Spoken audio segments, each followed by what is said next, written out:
Imagine boarding a plane after work. You glance at the passenger beside you. He's wearing a black suit, polished shoes, a white shirt, and a simple black tie. Nothing about him seems unusual. In fact, he looks like any businessman flying home after a long day.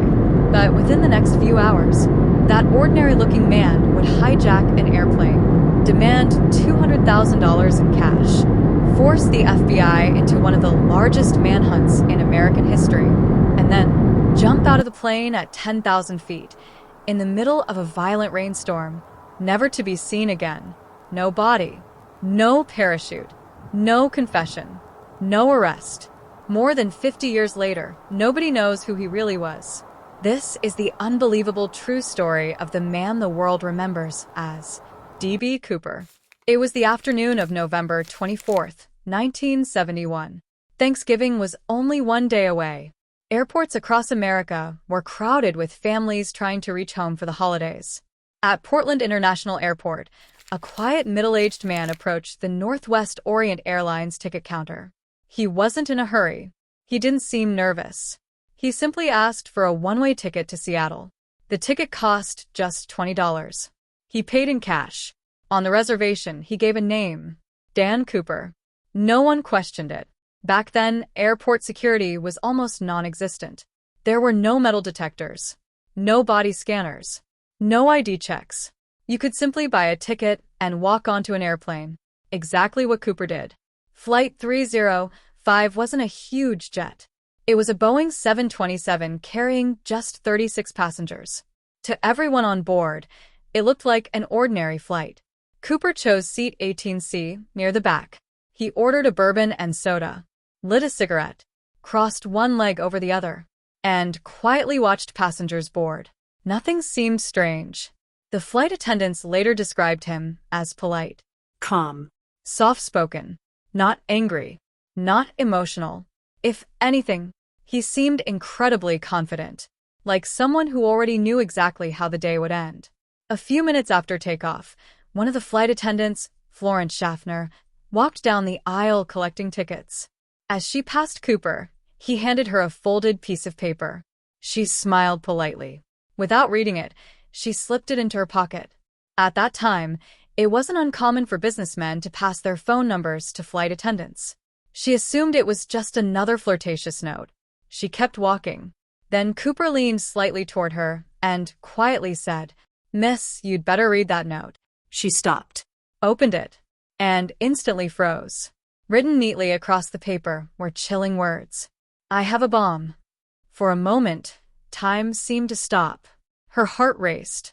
She looked back at Cooper. He wasn't smiling. He wasn't joking. He calmly motioned for her to sit beside him. Slowly, almost casually, Cooper opened his black briefcase.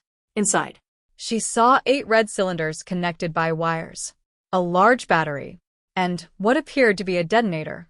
Whether it was real or fake, she had no way of knowing. Neither did anyone else. Cooper closed the case. Without raising his voice, he explained exactly what he wanted. $200,000 for parachutes and a fuel truck waiting in Seattle.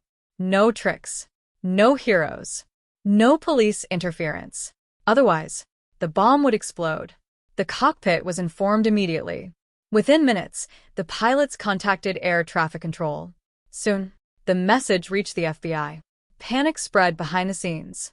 But inside the cabin, passengers had no idea. The flight continued almost normally. People chatted, read newspapers, looked out the windows, completely unaware they were sitting just a few feet away from one of America's most famous hijackers. Meanwhile, Cooper remained astonishingly relaxed. He finished his drink, ordered another bourbon, even paid his bill before the flight landed. One flight attendant later admitted he was probably the politest hijacker in history. As Flight 305 circled above Seattle waiting for authorities to collect the ransom, the FBI faced an impossible decision. Should they refuse, risking dozens of innocent lives? Or should they hand over $200,000 to a complete stranger? Officials knew something terrifying. Every minute they delayed, the passengers remained trapped. Every wrong decision could cost lives. So they agreed. Banks rushed to gather $10,000 $20 bills. Every single note was photographed, its serial number carefully recorded. If Cooper ever spent the money, the FBI hoped they could trace him. At Seattle Airport, ground crews quietly assembled 4 parachutes. Police surrounded the runway. Snipers waited in hidden positions. Everyone expected one thing: the hijacker would eventually make a mistake. But they had no idea. They were dealing with someone who had planned every detail. As darkness fell over Seattle, Flight 305 finally landed. From inside the cabin, passengers looked out the windows, wondering why the plane wasn't moving. Moments later, the money arrived, the parachutes arrived, and Cooper carefully inspected everything. Only then did he make another surprising decision. He released every passenger, along with several crew members. Nobody was hurt. Nobody was robbed. Nobody was even threatened directly. The terrified passengers stepped onto the runway believing their nightmare was finally over. They had no idea the most dangerous part of the story hadn't even begun, because Cooper wasn't planning to surrender. He was planning something no criminal had ever attempted before. He was about to disappear into the storm. The cabin doors closed. The passengers were gone. Only 4 crew members remained. Outside, FBI agents watched from a distance, unable to make a move. One wrong decision could cost innocent lives. Inside the aircraft, Cooper calmly gave the pilots his next instructions. He wanted to fly to Mexico City, but there were conditions. The plane had to stay below 10,000 feet. It had to fly slowly, around 170 miles per hour. The landing gear had to remain partially lowered, and the wing flaps had to stay at a specific angle. These weren't random demands. They were the instructions of someone who understood the Boeing 727 better than most pilots. The captain explained that the plane couldn't make it all the way to Mexico with that much weight and those flight conditions. They would need to stop in Reno, Nevada to refuel. Cooper thought for a moment, then nodded. Fine. The plane took off once again. But this time, it carried only 5 people. 4 crew members, and one of the most mysterious criminals America had ever seen. As Seattle disappeared beneath the clouds, rain began pounding against the aircraft. Strong winds shook the plane. Outside, it was pitch black. Inside, Cooper quietly tied the bag containing $200,000 around his waist. He examined the parachutes one last time, then ordered everyone into the cockpit. The crew locked the cockpit door behind them. For the next several minutes, no one knew what Cooper was doing. Only silence. Then, a warning light appeared on the cockpit dashboard. The rear staircase had been lowered. The pilots looked at each other. Their hearts sank. At nearly 8:13 p.m., the aircraft suddenly bounced upward. Just once. It felt as if a heavy weight had left the airplane. The captain immediately radioed air traffic control. Something had happened. Somewhere behind them, the rear stairs were open, and D.B. Cooper Was gone. No one had ever attempted anything like it. A man had jumped from a commercial jet at night, in freezing rain, over thick forests, carrying a bag full of cash. Most investigators believed it was impossible to survive. But nobody knew for certain. The plane continued safely to Reno. When it landed, the FBI stormed aboard. They searched every inch of the aircraft. The money was gone. The parachutes were gone. So was Cooper. The only things left behind: a black clip-on tie, a tie clip, several cigarette butts, and countless unanswered questions. Within hours, one of the largest manhunts in FBI history was underway. Hundreds of agents searched the forests of Washington state. Helicopters flew overhead. Military aircraft scanned the mountains. Search dogs combed the wilderness. The FBI interviewed thousands of people: former soldiers, paratroopers, pilots, criminals, anyone who might know a man capable of such an impossible escape. Weeks became months. Months became years. Nothing. No body. No parachute. No suitcase. No trace of D.B. Cooper. It was as though he had vanished into thin air. But the FBI never stopped searching. Every dollar from the ransom had been photographed before delivery. Every serial number had been recorded. If Cooper spent even a single bill, the FBI believed they would finally catch him. Years passed. Nothing appeared. Banks never reported the money. Stores never found matching bills.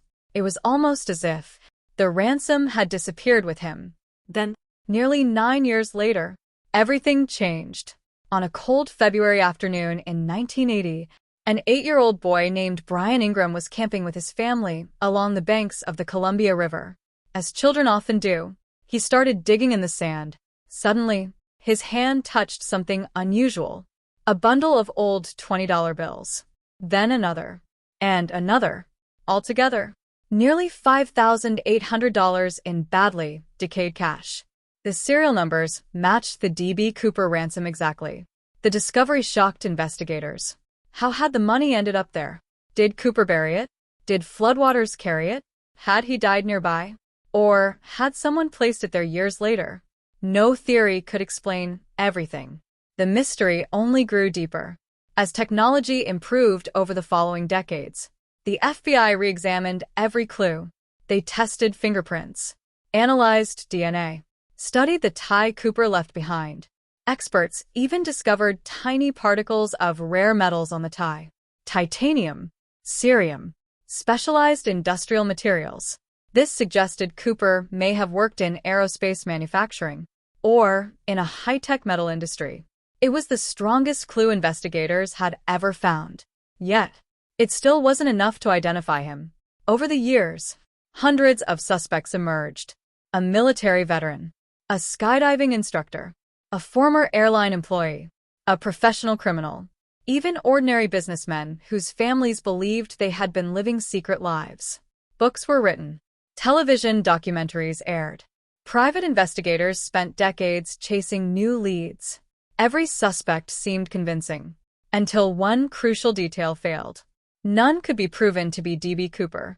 Then came the biggest question of all. Did he survive? Many experts believe no. the weather was brutal. The parachute was basic. He jumped into rugged mountains wearing only a business suit and loafers. Landing safely would have been nearly impossible. Others strongly disagree. They point out something remarkable. Cooper knew exactly which aircraft to choose, exactly which altitude was safest, exactly which speed the plane should fly, exactly how to operate the rear staircase. These weren't lucky guesses. They were the decisions of someone with training. Perhaps military, perhaps aviation, perhaps both. If anyone could survive that jump, it might have been him. In 2016, after 45 years of investigation, thousands of interviews, hundreds of suspects, and millions of dollars spent, the FBI officially closed the case. Not because it had been solved, but because there was simply nothing left to investigate. The mystery remains officially unsolved. Today, more than half a century later, people still ask the same question. Who was D.B. Cooper? Did he die in the forests that stormy night? Or did he quietly walk away, change his name, build a new life, and spend the rest of his days smiling every Thanksgiving, knowing he had committed the only unsolved skyjacking in American history? Perhaps the truth lies buried beneath the forests of Washington. Or perhaps someone took the secret to the grave. Until real evidence emerges, the legend of D.B. Cooper remains one of the greatest unsolved mysteries in American history.